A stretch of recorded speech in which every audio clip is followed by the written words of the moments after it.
You are seeing now the dramatic moments here. 3 Israeli hostages now free and returned to their mother's arms after 470 days in captivity. An emotional release for them.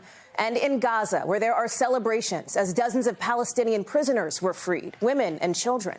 These scenes marking the beginning of this new ceasefire deal and the end, for now, to the fighting that has killed tens of thousands of people and triggered a massive humanitarian crisis in Gaza. It is not clear how long this tentative truce will hold, but what you're seeing here, it's a critical step. Raf Sanchez is live outside the hospital where those now former hostages are being treated. But we begin with our Richard Engel in Jerusalem. Hamas fighters were out in force for the hostage release in Gaza City. There were hundreds of militants on the streets. For Hamas, this was also a show of strength. Then the Red Cross, the designated intermediary, arrived, their convoy approaching slowly. Thousands of Gazans came out to watch. The Red Cross and Hamas vehicles parked right across from each other, just yards apart. So the exchange would be quick. No parading of the hostages out in the open. Hamas released its own video of the handover. The women were transferred to the Red Cross vehicles. Then they were driven into Israel and received by security forces, free and safe at last.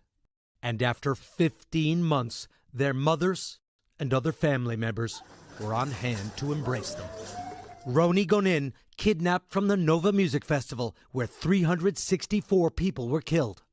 Daron Steinbrecher, a veterinary nurse, kidnapped from Kfar Aza, a kibbutz near Gaza.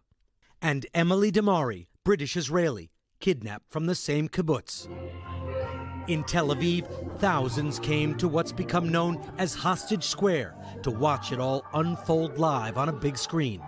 And word has just come that they are now safely inside Israel. Romy, Daron, and Emily, everyone here knows them by their first name. Many people consider them almost like members of their own families.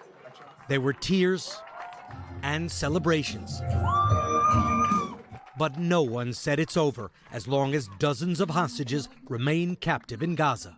We want all of them to come back. We want all of them to be here. And just like, it's our mission.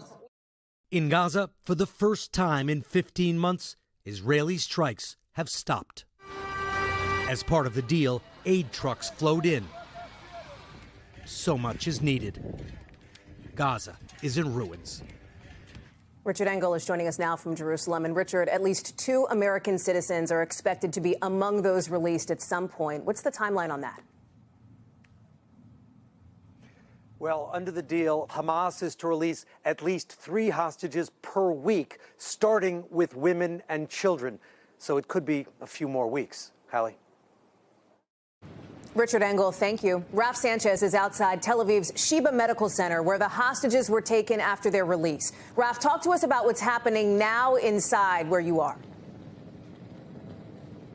Well, Hallie, early indications are these women are in reasonably good shape, given the just unimaginable trauma they've lived through. All 3 able to walk unaided. Doctors saying they are healthy enough to be reunited with their families. But we are learning that Emily Damari lost 2 fingers during the October 7th attack.